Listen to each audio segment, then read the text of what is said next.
There is a very specific, suffocating silence that falls over a room when someone signs their own death warrant. That was the silence drowning the VIP lounge. Harper stood there, a cheap waitress tray clutched in her raw, overworked hands, having just looked the deadliest man in the city dead in the eye and called him exactly what he was. Pathetic. She expected the flash of a gun. She expected the dark. What she didn't expect was for him to smile, step forward, and completely rewrite her existence. The clock behind the bar read 3:14 a.m. Harper felt every single minute of her 14-hour shift localized entirely in her lower back and the arches of her feet. This was the Obsidian, a high-stakes underground club where the city's elite came to launder their morals. Harper hated the club. She hated the men in their tailored suits who thought a $100 tip bought them the right to touch her waist. But mostly, she hated that she needed them. Rent was due in 3 days. The final eviction notice was a crumpled yellow threat in her coat pocket, and her mother's pharmacy bills were piling up on the kitchen counter like a paper monument to their misery. She was wiping down a table in the corner of the VIP lounge, her movements mechanical, her mind blessedly blank. Then the heavy oak doors at the back of the room swung open. The ambient noise, the clinking of crystal, the low murmur of negotiations, the soft jazz piped in through hidden speakers evaporated. Vincent Rossi had arrived. Harper didn't look up immediately. She didn't need to. She could feel the atmospheric pressure in the room drop. The men who had been puffing their chests and boasting about their offshore accounts suddenly shrank their eyes, dropping to their polished Oxfords. Vincent didn't demand attention. He absorbed it, a black hole in a charcoal three-piece suit. He walked with a quiet, lethal grace, flanked by 2 men who looked less like bodyguards and more like industrial farm equipment in trench coats. Vincent's face was a study in sharp angles and exhaustion. He didn't have the exaggerated swagger of a movie gangster. He just looked relentlessly, bone-wearyingly bored. He took his seat at the head of the leather booth in the center of the room. Someone snapped their fingers. 2 goons dragged a man into the center of the floor. Harper froze, her damp rag hovering over the polished mahogany table. She knew the man on the floor. It was Leo, one of the older dishwashers from the kitchen. He was trembling so violently, his knees knocked audibly against the hardwood. His nose was bleeding a steady drip of crimson, staining the lapel of his faded uniform. "Mr. Rossi, please," Leo sobbed. The sound was high, thin, scraping against the absolute silence of the room. "I just needed a few more days. The track the horse tripped, I swear to God, it was a sure thing." Vincent didn't say anything.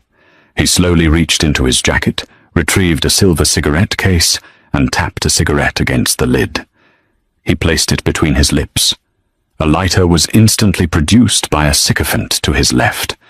The flame flared, illuminating Vincent's dark, hollowed eyes. $3,000, Leo, Vincent said. His voice was a low rumble devoid of anger. That was what made it terrifying. It was entirely transactional. "You took $3,000 from the lockbox in my kitchen to bet on an animal. I was going to put it back with interest." Leo wept, pressing his forehead against the floorboards. Vincent exhaled a plume of blue smoke. "You're a thief and a liar, but worse than that, you're an embarrassment." Vincent leaned forward, resting his elbows on his knees. "Lick it." Leo looked up, terror pulling his face into a grotesque mask. What?" Vincent pointed a long, calloused finger at a puddle of bourbon someone had spilled near Leo's knees. "Lick it up.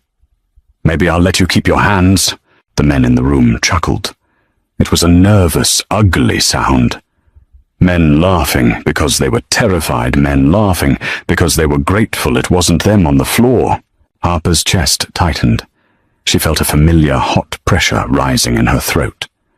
She looked at Leo, a pathetic, broken old man who occasionally saved her half a sandwich from the kitchen when she couldn't afford a lunch break. Then she looked at Vincent. She saw the absolute lack of emotion in his eyes, the casual cruelty the audience of cowards feeding his ego. Her feet hurt, her back ached.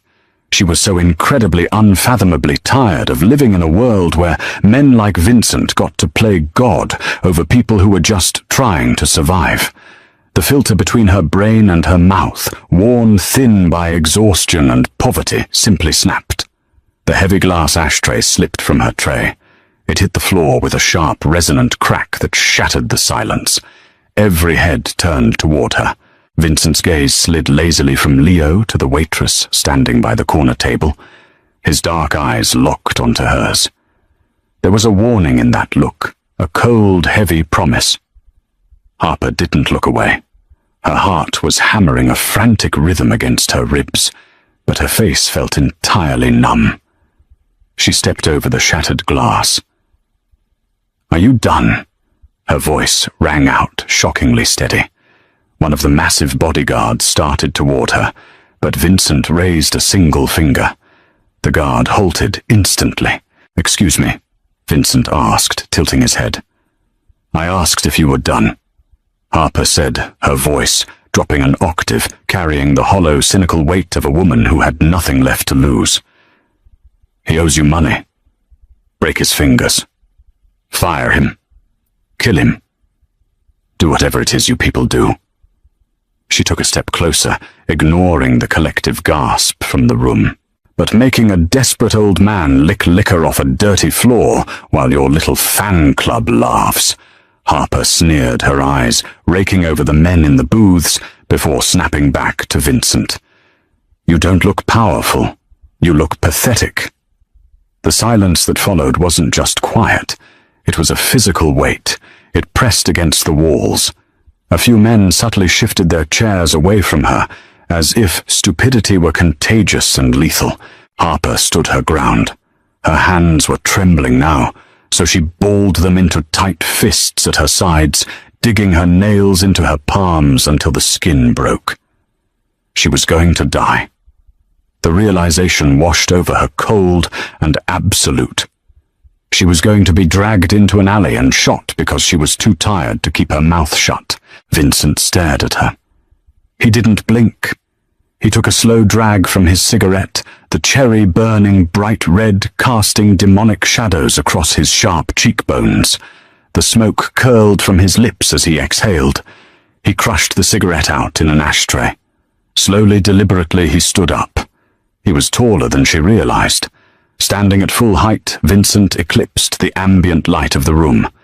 He walked toward her, his footsteps making no sound on the hardwood floor. Harper forced her chin up. If she was going down, she refused to cower like Leo.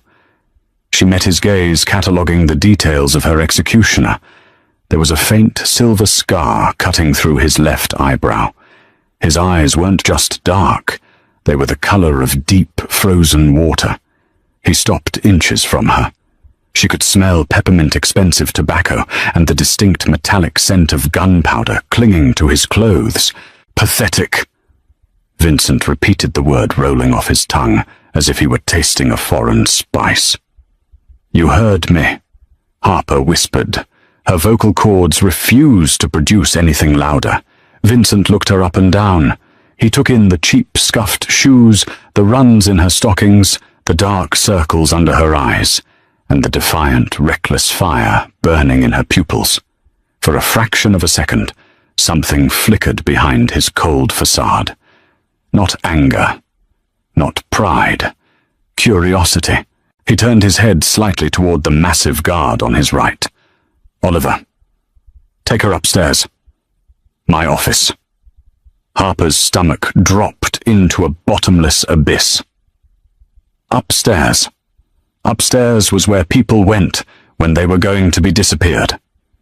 Oliver stepped forward, his massive hand wrapping around Harper's upper arm. His grip was like a steel vice. "Wait," Harper choked out, looking back at the floor. "What about Leo?" Vincent paused, looking back at her over his shoulder. "Leo." he asked, genuinely perplexed by her priority. He glanced at the weeping man on the floor. "Throw him out," Vincent told his men. "If I see him in my city again, feed him to the river." It wasn't mercy, but it wasn't a bullet. Harper allowed Oliver to pull her away. She was marched through the silent lounge, feeling the eyes of 50 men burning into her back, watching a dead woman walking. The office upstairs was a stark contrast to the gaudy velvet and gold of the club. It was minimalist austere and suffocatingly quiet. Floor-to-ceiling windows overlooked the rain-slicked streets of the city. A massive mahogany desk sat in the center, devoid of paperwork. Oliver shoved her inside and pulled the heavy door shut behind him. The lock clicked. Harper stood alone in the center of the room. The adrenaline that had propelled her through the lounge suddenly abandoned her, leaving her hollowed out and shaking. Her knees buckled, and she caught herself on the edge of a leather armchair. She pressed her face into her hands. What did you do?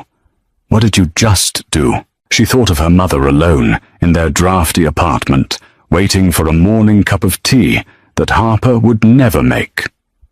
A dry sob racked her chest. She wasn't a hero. She was a 24-year-old high school dropout with $50 to her name. She had thrown her life away for a man who stole money to bet on horses. The doorknob turned. Harper flinched, instinctively stepping backward until her spine hit the cold glass of the window. Vincent entered alone. He had taken off his jacket, rolling the sleeves of his crisp white shirt up to his forearms, revealing skin corded with muscle and inked with faint, dark tattoos. He didn't look at her immediately. He walked to a crystal decanter on a side table and poured 2 fingers of amber liquid into a glass. He picked it up, turned, and leaned against the edge of his desk, studying her. "Drink," he offered, holding the glass out. Harper stared at it. "Is it poisoned?" A sharp, barking laugh escaped Vincent's chest. It startled her so badly she jumped. The sound was rough, as if he hadn't used it in years.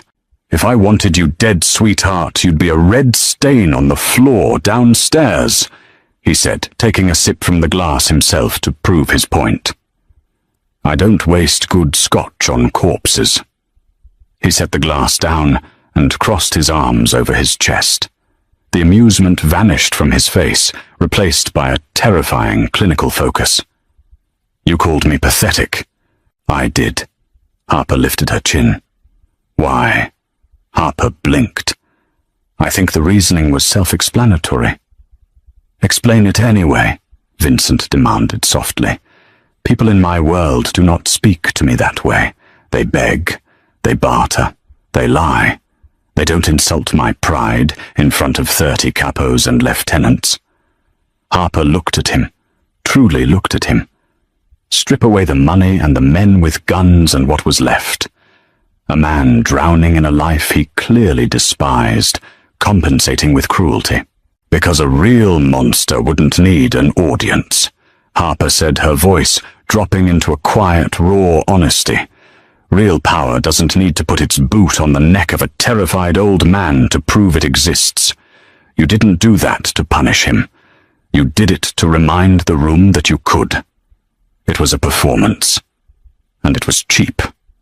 Vincent's jaw tightened, the muscle feathered in his cheek.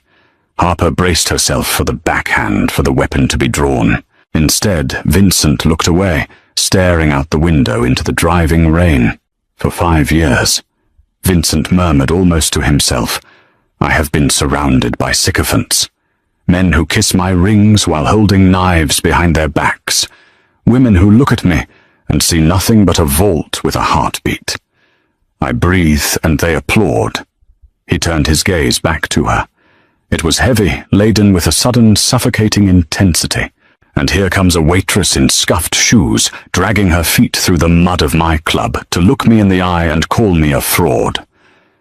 He took a slow step toward her. "What's your name?" "Harper." "Harper," he repeated. He stopped just a foot away.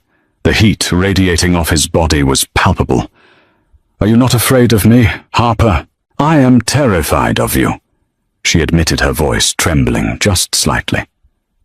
"But I'm more exhausted than I am afraid. You want to kill me? Fine. It'll save me the trouble of figuring out how to pay my rent on Tuesday." Vincent stared at her, dissecting her words, searching her face for the lie. When he found none, the corner of his mouth quirked upward in a smirk that didn't reach his eyes. "Tuesday, huh?" he said softly. He turned around, walked to his desk and picked up a sleek black phone. He dialed a short extension. "Oliver," Vincent said into the receiver. "Bring me the personnel file on the waitress. Harper." "Yes, now."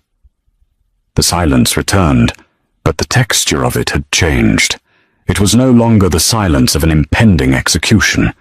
It was the tense, coiled quiet of a predator circling something it didn't quite understand. Harper stayed pinned against the glass. "What are you doing?" Vincent ignored her, remaining seated behind his desk. 2 minutes later, a soft knock came at the door. Oliver entered, handed Vincent a manila folder, and vanished just as quickly. Vincent flipped the folder open. He skimmed the contents, the only sound in the room, the rustling of cheap paper. Harper felt intensely violated. That folder held her pathetic existence, her meager wages, her home address, her emergency contacts. Harper Davis. Vincent read aloud, his voice stripped of emotion. 24. No criminal record. Mother Susan Davis suffers from early onset Parkinson's. You work double shifts here and a diner across town. You are currently 3 months behind on rent. "Stop!" Harper snapped, stepping forward, the embarrassment momentarily eclipsing her fear. "That's none of your business." Vincent snapped the folder shut and dropped it onto the desk.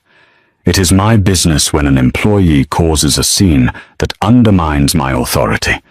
I was trying to figure out if you were sent by the Rossi family or the Colombos to test me." He leaned back in his chair, his dark eyes locking onto hers. "But you're not. You're just a girl drowning in debt who pushed too hard against a wall that usually pushes back. So fire me," Harper said, wrapping her arms around herself to ward off the sudden chill in the room. "Oh, I'm absolutely firing you from the floor," Vincent said smoothly. He stood up, picked up his glass of scotch, and walked around the desk until he was leaning against the front of it, just inches from her again. "But you are not leaving this building." Harper's breath hitched. "What?" "I have a problem, Harper," Vincent said, swirling the amber liquid in his glass. "My father died 6 months ago. He left me a kingdom built on rot. Half of the men downstairs are plotting to put a bullet in the back of my head, and the other half are waiting to see who succeeds so they can kiss the new ring." He took a sip, his eyes never leaving hers. "I need someone in my corner who isn't infected by this life. Someone who doesn't care about the politics. Someone who will look at me when I am making a mistake and tell me I am being pathetic." Harper shook her head, thoroughly bewildered. "I don't understand." "I am offering you a job," Vincent stated flatly. "As what, your court jester?" "As my fiancé." The word hung in the air, heavy and absurd. Harper let out a breathless, incredulous laugh. "You're insane." "I am pragmatic," Vincent corrected, his voice hardening, pulling her back to the reality of who he was. "The syndicate operates on tradition. A boss without a wife, without an heir, is viewed as unstable, a temporary placeholder. My rivals are trying to arrange a marriage for me with the Colombo family to secure a truce. If I refuse, it's a declaration of war. If I accept, I sleep with a knife to my throat for the rest of my life." He reached out his long fingers, gently catching her chin, tilting her face up. His touch was warm, rough, and sent a dangerous electric shock straight down her spine. "But," Vincent continued softly. If I am already engaged to an outsider, a tragic whirlwind romance that I refuse to abandon it buys me time. It breaks their trap without forcing my hand. And what happens to me? Harper whispered, unable to pull away from his grip. When they find out I'm a fake, when they decide to use me to get to you, they won't get to you. You will be shadowed by my best men. You will live in my home. Vincent's thumb brushed lightly against her lower lip. It was an intimate gesture that contrasted violently with the cold calculation in his eyes. In exchange, your debts vanish tonight. Your mother moves to a private care facility with the best doctors on the East Coast by tomorrow morning. You will never serve a drink wipe at table or look at a price tag ever again. Harper stared up at him. Her mind was spinning. He was offering her heaven, but the gates were guarded by devils. "Why me?" she asked, her voice cracking. "You could hire an actress, a model." "An actress would try to please me. A model would be terrified of me," Vincent said, dropping his hand from her chin. "You looked at a man who could have you butchered, and you told him the truth. I can't buy that kind of loyalty, but I can buy your debts." He turned back to his desk, pulling a sleek, matte black pen from his pocket and sliding a blank piece of expensive stationery toward her. "Write down the amount you owe. All of it." Harper didn't move. "Vincent." She started surprising herself by using his first name. He looked up, his eyes sharpening. "If I do this," Harper swallowed hard, "I'm not going to be a quiet little doll you parade around. If I see you acting like a monster, I will tell you." For the first time that night, a genuine smile touched Vincent's lips.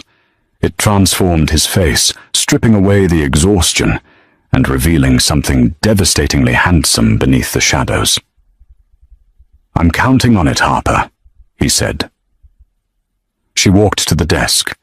Her hand shook as she took the pen. She wrote down a number that had kept her awake weeping at 4 a.m. for the last 2 years. $45,000. Vincent glanced at the paper. He didn't blink. He picked up his phone, dialed a number, and put it on speaker. "Oliver," Vincent said. "Boss. The Davis account, clear it. Have the estate manager wire 50 grand to the mother's medical fund and prep the guest suite at the compound." Vincent paused, his dark eyes locking onto Harper's wide, stunned gaze. "My fiancé is moving in tonight." He hung up. Just like that, with a 30-second phone call, the suffocating weight that had crushed Harper her entire adult life simply ceased to exist. Vincent walked over to a closet, pulled out a heavy cashmere coat, and held it open for her. "Your shift is over, Harper," he said softly. "Let's go home." Morning at the Rossi estate did not break. It intruded. Harper woke to a suffocating silence. For the past 5 years, her mornings had consisted of the rattle of the subway, the agonizing drip of a leaky kitchen faucet, and her mother's strained breathing from the next room. Here there was nothing, just the heavy, muffled quiet of a room insulated by wealth. She sat up. The sheets pooled around her waist, a thread count so high it felt like water. She looked down at her hands. Her knuckles were still raw, the cut on her palm from the shattered ashtray the night before, a sharp, stinging reminder that she hadn't just hallucinated the last 8 hours. She swung her legs over the edge of the mattress. The plush carpet swallowed her bare feet. The guest suite was the size of her entire apartment, decorated in muted greys and slate. It felt less like a bedroom and more like a high-end holding cell. A polite, singular knock sounded at the heavy mahogany door. Before Harper could speak, the door opened. A woman in her 60s stepped inside, carrying a silver tray. She wore a tailored black dress and an expression carved from granite. "Good morning, Miss Davis. I am Clara. I manage the household." Clara set the tray down on a small glass table near the window. Steam curled from a porcelain coffee pot. Beside it sat a plate of pastries and a folded newspaper. "You don't have to serve me," Harper said instinctively, her voice raspy. She pulled the thick duvet up to her chest, acutely aware of the oversized borrowed t-shirt she was wearing. "I can make my own coffee." Clara paused, her hands neatly folding in front of her. Mr. Rossi's instructions were clear. "You are a guest of honor. If you make your own coffee, I am failing at my job." "I prefer not to fail." It wasn't a threat, but it carried the weight of one. "Right," Harper muttered. "Thank you. Your mother's transfer to the Sterling Ridge facility was completed at 6 a.m. Clara added her tone, shifting not to warmth, but to a slightly softer neutrality. "Dr. Aris is personally overseeing her intake. He is the best neurologist in the state. She is comfortable." Harper's breath hitched. The defensive wall she had thrown up the night before fractured. She pressed a hand to her mouth, squeezing her eyes shut as a hot, ugly tear spilled over her lashes. For 2 years she had watched her mother fade into a shadow, drowning in the terror of a broken healthcare system. In a single night, a criminal had done what a dozen charity applications could not. "Thank you," Harper choked out. It was barely a whisper. "Do not thank me," Clara said. "Drink your coffee. Mr. Rossi expects you in the conservatory in 20 minutes. Oliver is outside your door. You are not to wander the grounds alone."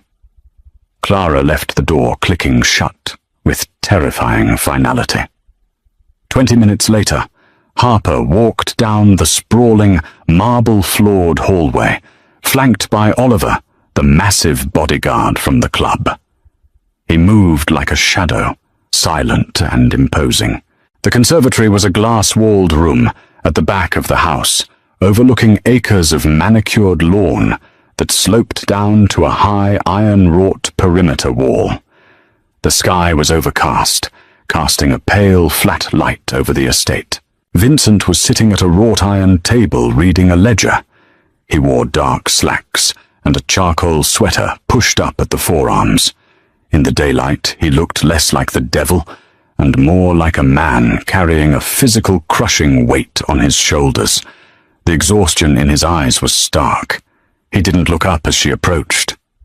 "Sit." Harper pulled out a chair opposite him. The metal scraped loudly against the stone floor. Vincent finally raised his eyes. He scanned her face, lingering for a fraction of a second on the redness of her eyes. He didn't comment on it. "Tonight we dine with Carmine Rossi, my uncle, and Dominic Colombo," Vincent said, closing the ledger. "It is supposed to be a peace summit, a negotiation over territory by the docks. In reality, it is a wake. They are coming to see if the corpse of my father's empire is cold enough to carve up." Harper gripped the edge of the table. "And where do I fit into this? Dominic was planning to offer his sister's hand to me tonight. An alliance." Vincent leaned back, lacing his fingers together over his stomach. "When I introduce you, he will be insulted. Carmine will be furious. They will push you. They will try to find the cracks in the story. They will try to prove you are a whore I hired for the night to insult them." "I was a waitress," Harper corrected sharply. "Not a whore. To them there is no difference," Vincent replied, his voice entirely devoid of judgment, just stating a brutal fact. "You are not of their blood. You are a civilian, a stray." "Then why do this?" Harper asked, her frustration rising. "If they're just going to hate me, how does this help you?" Vincent leaned forward, resting his forearms on the table. The sudden proximity made Harper's pulse jump, because they understand a power grab. "They understand a strategic marriage," Vincent said softly. "What they do not understand is a man making an irrational choice out of obsession. If they believe I am genuinely, recklessly attached to you, they will consider me unpredictable, Men like Dominic fear the unpredictable. He reached across the table. His hand hovered over hers for a second before his long fingers closed around her wrist. His touch was warm an anchor in the freezing room. You called me pathetic yesterday because I needed an audience to feel powerful, Vincent murmured. Tonight you are my audience, Harper. Watch me, and do not blink when they look at you. Harper had never worn a dress that cost more than her car. It was a deep, midnight blue silk slip dress that clung to her curves and fell gracefully to her ankles. Clara had provided it, along with a pair of stiletto heels and a diamond choker that felt heavier than a shackle around her throat. Looking in the mirror, Harper didn't recognize the woman staring back. The exhaustion was hidden beneath expertly applied makeup, her hair swept up into an elegant twist. She looked wealthy. She looked untouchable. She felt like a fraud about to step onto a minefield. Vincent met her at the bottom of the grand staircase. When he looked up, his footsteps halted. For a long stretched moment, the icy detachment in his gaze fractured. He looked at her not as a strategic asset, but as a woman. The air between them pulled taut humming with a sudden unscripted tension. He recovered quickly, clearing his throat and offering his arm. "You clean up well, Miss Davis." "Don't get used to it," Harper muttered, taking his arm. The wool of his suit jacket was rough against her bare skin. "My feet are already screaming." Vincent's mouth twitched in the closest thing to a smile she had seen all day. "Endure it. For tonight." The dinner was held in the estate's formal dining room, a cavernous space dominated by a long mahogany table and a crystal chandelier that dripped like frozen rain. Carmine Rossi was already seated. He was a barrel-chested man with thinning hair and eyes like dull coins. Beside him sat Dominic Colombo. Dominic was young, perhaps 30, with slicked-back dark hair, a sharp jawline, and a smile that looked like it belonged on a predator, deciding which artery to sever. The conversation stopped dead when Vincent entered with Harper on his arm. Carmine's face purpled instantly. Dominic's smile slipped, replaced by a cold, calculating stare. "Vincent!" Carmine barked, his voice echoing in the large room. "What is the meaning of this? This is a family table." "She is family uncle," Vincent said, smoothly pulling a chair out for Harper. He pressed a hand to the small of her back as she sat. The warmth of his palm seeped through the thin silk, a silent command to hold her ground. "Gentlemen, allow me to introduce my fiancée." "Harper." Dominic let out a low, mocking whistle. He leaned back in his chair, swirling his wine glass. "A fiancée? Well, this is a sudden development. I don't recall seeing her at the regatta last month, or the charity gala. Tell me, Harper, which family do you belong to?" Harper looked at Dominic. She felt the sudden urge to shrink, to look down at her lap. This man killed people for a living. He was looking at her like she was a stain on the carpet, but then she remembered Leo on the floor of the club. She remembered the eviction notice. She remembered that she had already stared down the devil and lived. Harper met Dominic's gaze and did not blink. "I belong to myself," Harper said, her voice steady and loud enough to cut through the tension. "And as of last night, I belong to Vincent." Dominic chuckled, but it sounded hollow. "A civilian." "Vincent, you bring a civilian to a sit-down." "My sister was prepared to merge our operations. She brings 3 ports and 50 men. What does this girl bring you?" "She brings me peace." Vincent lied effortlessly, taking his seat at the head of the table. "And she is not up for discussion, Dominic. We are here to talk about the docks." "I think she is very much up for discussion," Carmine sneered, leaning heavily onto the table. "You disgrace your father's memory. A waitress, I ran a background check the moment Oliver pulled her file." "Vincent, don't think I don't have eyes in your house. She was pouring cheap whiskey 12 hours ago. She's a gold digger, paying off her mother's hospital bills." Vincent went perfectly terrifyingly still. The temperature in the room plummeted. Harper saw his hand twitch toward the inside of his jacket.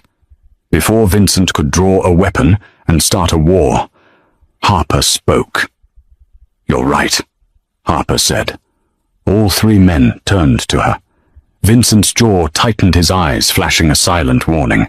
"I was pouring cheap whiskey." Harper continued leaning forward, resting her elbows on the mahogany table in a gross violation of high society etiquette. She looked dead into Carmine's eyes. "I worked 14-hour shifts to keep a roof over my head. I know exactly what $1 is worth, Carmine." "Do you?" Carmine blinked, momentarily derailed by her absolute lack of shame. Harper shifted her gaze to Dominic. "You want to talk about what I bring to the table? I bring reality. You people sit in these mansions drinking $1,000 wine, playing chess with lives you've never had to live. Vincent chose me because he's sick of looking at people like you. People who smile in his face and wait for him to turn his back so they can plant a knife in it." The silence in the room was absolute. It was the same suffocating silence from the club, but this time Harper wasn't afraid. She was furious. "I might be a waitress," Harper said, her voice dropping to a harsh whisper, "but I'm the only person in this room who isn't lying to him." Dominic stared at her for a long moment. Slowly the predator's smile returned, but this time it was laced with genuine respect. "Well," Dominic murmured, raising his wine glass toward Vincent. "She certainly has teeth, I'll give you that, Rossi." Vincent didn't touch his glass. He was looking at Harper. The exhaustion was gone from his eyes, replaced by a dark, burning intensity that made her breath catch in her throat. He wasn't just acting anymore. "The docks, Dominic," Vincent said, his voice a low, lethal rumble. "Or you can leave." The dinner ended 2 hours later in a tense, fragile truce. The docks remained under Rossi control, but the air was poisoned with unresolved hatred. When Carmine and Dominic's vehicles finally rolled out of the estate gates, Harper felt the adrenaline drain from her body in a single sickening rush. She leaned against the cold stone pillar of the front portico, kicking off the stiletto heels. She didn't care that Oliver was watching from the shadows. Vincent stood a few feet away, watching the taillights disappear into the foggy night. He loosened his tie and unbuttoned his collar. "You stepped out of line," Vincent said. His back was to her. "I saved you from shooting your own uncle at the dinner table." Harper shot back, rubbing her aching arches. "You're welcome." Vincent turned around. The porch light caught the sharp angles of his face.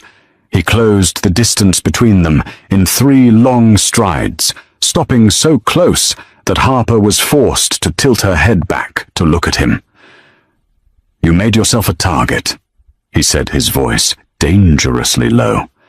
"Carmine hates you now. Dominic is intrigued by you. Both of those things are lethal. I was already a target the second I agreed to this," Harper said, holding her ground, refusing to be intimidated by his size. "You told me to tell the truth. That's what I did." Vincent stared down at her. His chest rose and fell with a heavy, uneven rhythm. Slowly he reached out. His hand brushed a stray lock of hair behind her ear. His fingers lingered against the sensitive skin of her neck, his thumb finding the frantic, racing pulse at her throat. "You are entirely too reckless to survive in my world, Harper Davis," he murmured, his eyes dropping to her lips. Harper's breath hitched. The air between them turned heavy, charged with a magnetic, terrifying pull. She knew she should step back. He was a monster.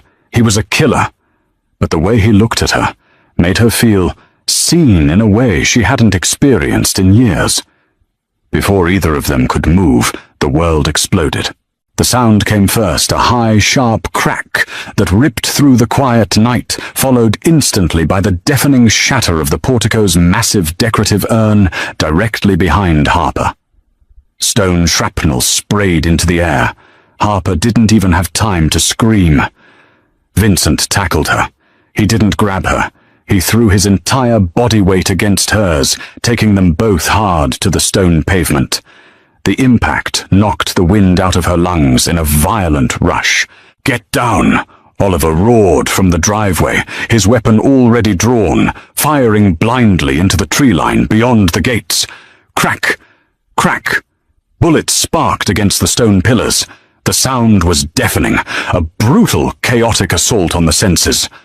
Harper curled into a ball, squeezing her eyes shut, a high-pitched ringing filling her ears. She felt Vincent's heavy, solid weight, covering her, completely shielding her from the onslaught. "Stay down. Do not move." Vincent snarled directly into her ear. His voice was ragged. More shouts erupted from the compound. Floodlights blazed to life, turning the front yard into a blindingly bright stage. Automatic gunfire echoed as Vincent's guards returned fire toward the road. Tires screeched in the distance, rubber burning against asphalt as the shooters fled into the night. Then, abrupt, ringing silence. "Boss, they're gone," Oliver yelled, running up the steps, his boots crunching over shattered stone. "A black SUV. 2 shooters." Vincent didn't answer immediately. He stayed draped over Harper for another agonizing 5 seconds, ensuring the threat was truly over. Then slowly, he pushed himself up onto his knees. He grabbed Harper by the shoulders, hauling her upright. His eyes were wide, frantic, scanning her face and body. "Are you hit, Harper? Look at me. Are you hit?" "No," she gasped, her hands shaking violently as she patted herself down. "No, I'm fine. I'm fine." She looked up at him. The breath died in her throat. Vincent's white dress shirt was torn at the shoulder, and a steady stream of dark crimson blood was soaking into the fabric trailing down his bicep. "You're bleeding." Harper choked out her hands, hovering over his arm, terrified to touch it. Vincent glanced down at the wound. It was a graze, brutal and deep, tearing through the muscle. He didn't even flinch. He looked back up at Harper, his expression hardening into something cold and absolutely terrifying. It was the look of a man who had just decided to go to war. Oliver Vincent said, his voice flat, devoid of the frantic energy from a moment before. "Yeah, boss. Lock down the compound.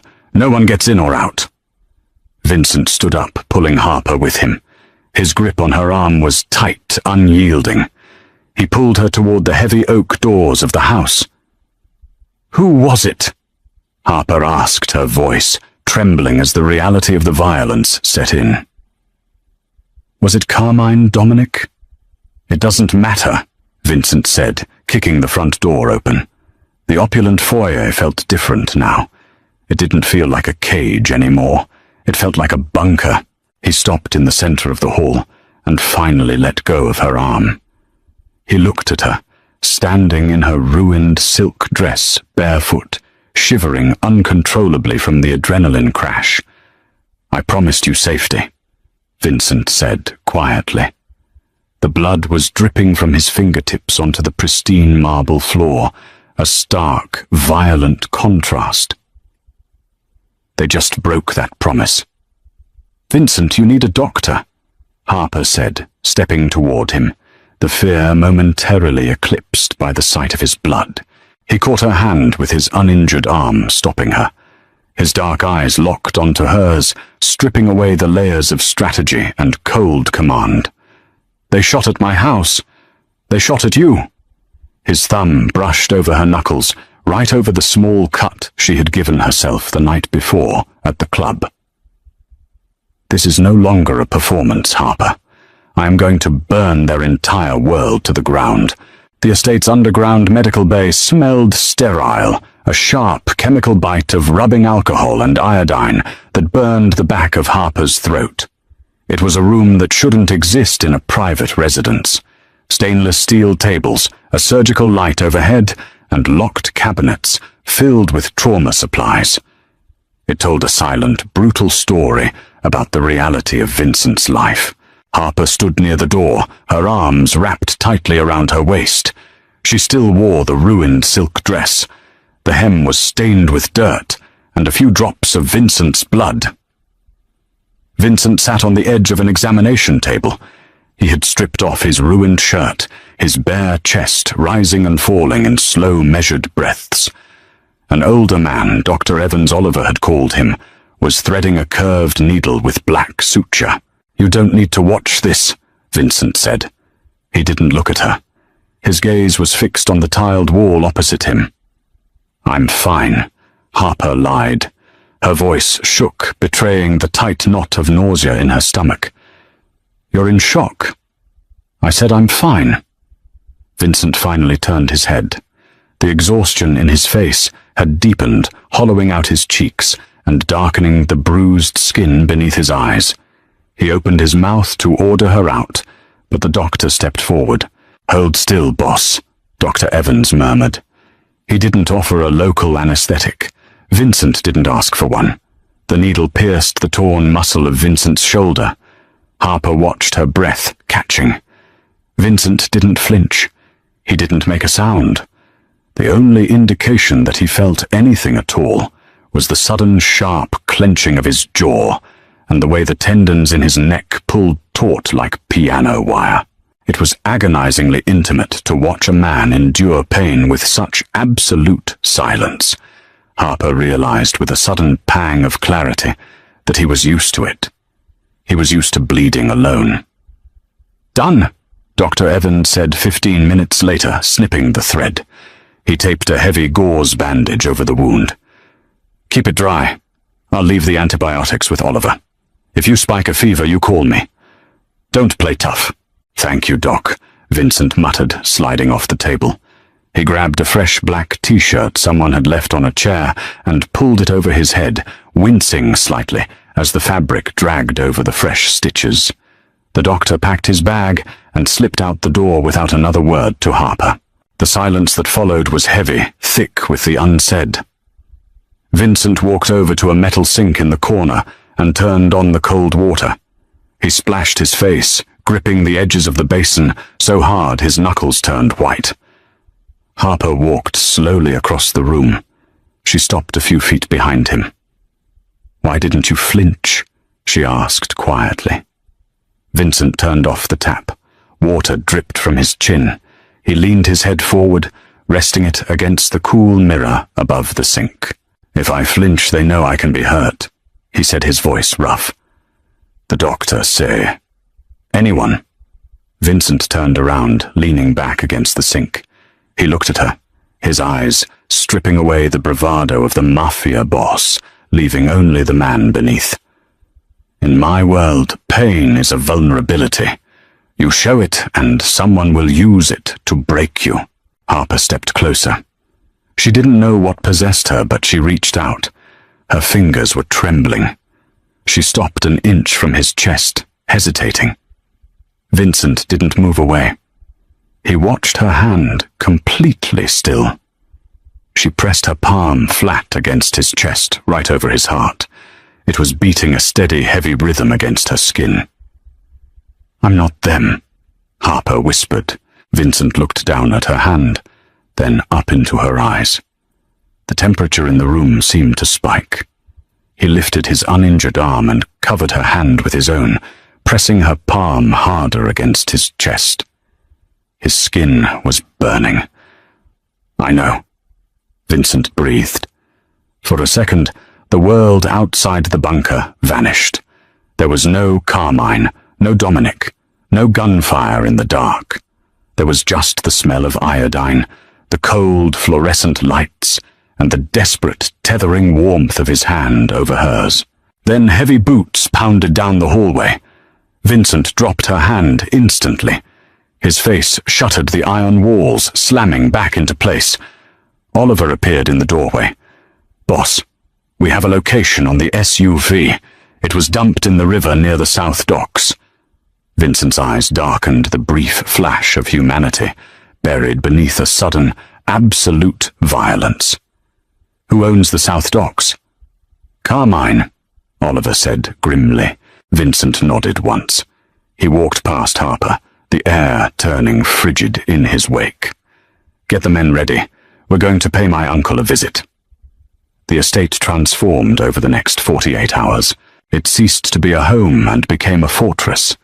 Dozens of men in dark suits flooded the grounds carrying assault rifles in plain view.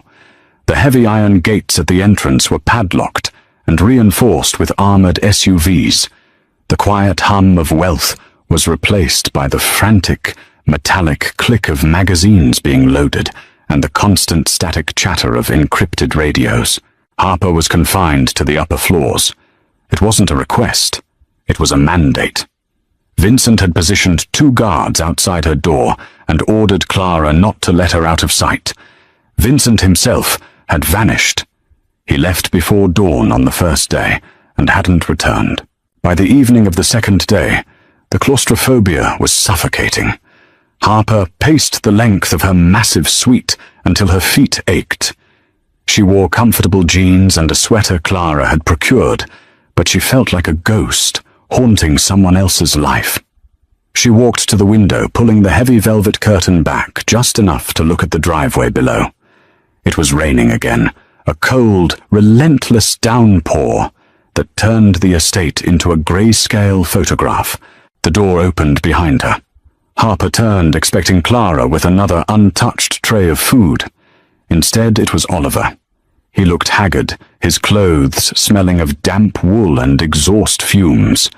He held a sleek black cell phone in his massive hand. "Miss Davis," Oliver said, his voice unusually strained. "Call for you." Harper frowned. "Who is it? Is it my mother's hospital?" Panic flared in her chest. "No." Oliver held the phone out. His eyes were hard. "It's Carmine Rossi." Harper froze. "Why is he calling me?" "Because he can't reach Vincent," Oliver replied. "Vincent cut the lines to Carmine's compound. We have him boxed in. He's desperate." Harper stared at the phone. It looked like a live grenade. "I have nothing to say to him." "Take it," Oliver urged quietly. "Keep him talking. We need to confirm he's actually inside the compound and hasn't slipped out a tunnel. 3 minutes. That's all the trace needs." Harper swallowed hard. She took the phone and pressed it to her ear. "Hello." "Harper." Carmine's voice sounded entirely different from the arrogant bark at the dinner table. It was reedy thin, laced with a panic he was trying desperately to hide. "You're a hard woman to reach." "You shot at me," Harper said, her voice dropping into a cold, flat register she didn't know she possessed. "I was aiming for Vincent. You were just collateral damage." Carmine shot back. "Listen to me, girl. Vincent is a dead man walking. He thinks he has me cornered, but he doesn't know what's coming. Dominic Colombo is moving his men to flank Vincent's right now. It's over." Harper's grip on the phone tightened until her knuckles ached. She looked at Oliver, shaking her head slightly, communicating the threat. Oliver's eyes widened, and he tapped an earpiece, instantly whispering rapid commands into his radio. "Why are you telling me this?" Harper asked, forcing her voice to remain steady. "Because you're not one of us." "You're a stray," he picked up. Carmine wheezed. "You want to survive the night, walk out the back gate. I have a car waiting 2 miles down the road. I will wire $2 million to any account you want. Take your sick mother and disappear. You stay, you burn with him." $2 million. It was a number so large it didn't even sound real. It was freedom. It was absolute, guaranteed safety for the rest of her life. Harper looked around the luxurious cage she was trapped in.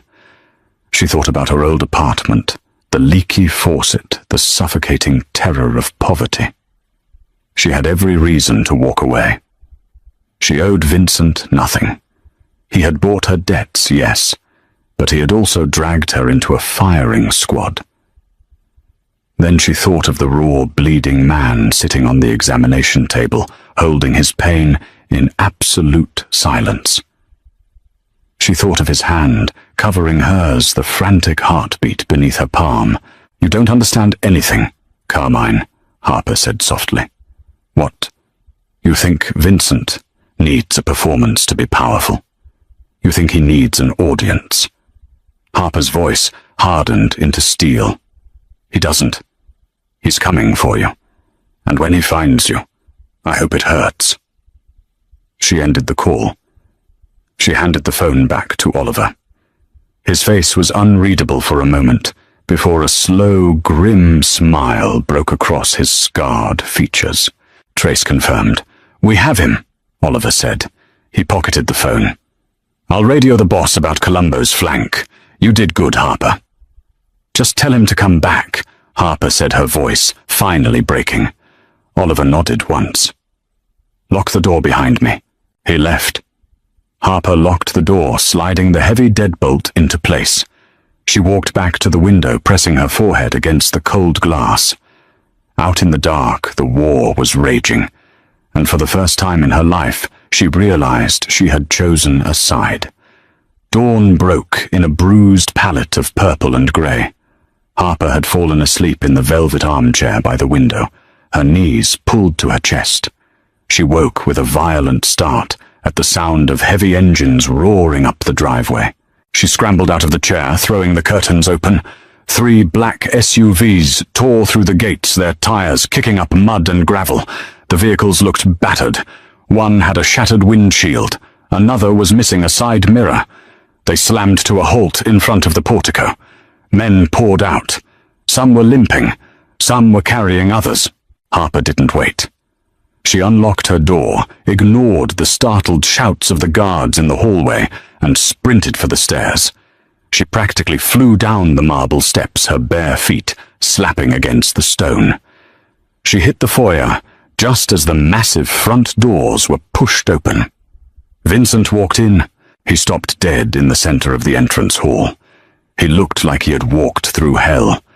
His dark suit was ruined, covered in plaster dust mud, and stark rust-colored stains that Harper knew instantly were blood. His face was a mask of absolute terrifying exhaustion. His knuckles were bruised, the skin split open. He looked up and saw her standing at the bottom of the stairs. The air in the house seemed to stall. The chaos of the men behind him faded to a distant hum. Vincent stared at her, his chest heaving, his dark eyes entirely hollow. He wasn't the polished Mafia boss anymore. He was a killer, stripped down to his most violent elemental parts. Harper felt a primal spike of fear. This was the monster. This was the man who had ordered executions, who had bathed in the blood of his own family to keep a throne built on rot. She took a step toward him. Vincent flinched. It was a minuscule movement, but she saw it. He took a half-step backward, raising a hand as if to ward her off. "Don't!" Vincent rasped. His voice sounded like it had been dragged through broken glass. "Don't come near me, Harper." She stopped. "What happened?" "Carmine is dead," Vincent said flatly. The words held no triumph, only a sick, heavy finality. "Dominic backed down when he realized we broke the flank. The syndicate is mine. It's over." He reached inside his ruined jacket and pulled out a thick, sealed manila envelope. He tossed it onto the small console table near the door. It hit the wood with a heavy, substantial thud. "What is that?" Harper asked. "New passports.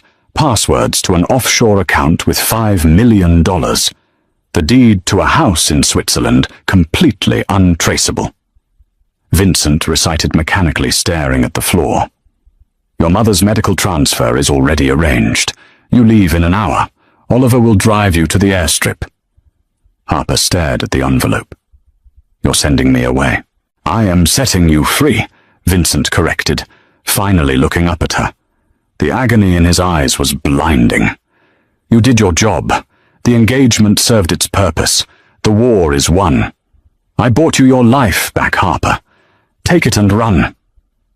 "And what about you?" I stay here, in the dark."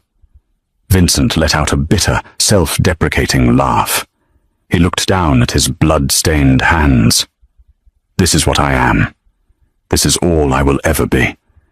You looked at me 2 nights ago and called me pathetic. You were right." He turned away from her, intending to walk toward his study, to lock himself away in the cage he had just killed his own blood to secure. "Vincent." He didn't stop. "Vincent, look at me." He paused, his hand resting on the heavy brass doorknob of the study. He didn't turn around. "Leave, Harper, before I change my mind and trap you here forever." Harper walked across the marble floor. She didn't hesitate. She stepped directly into his space, reaching out and grabbing his arm, forcing him to turn and face her.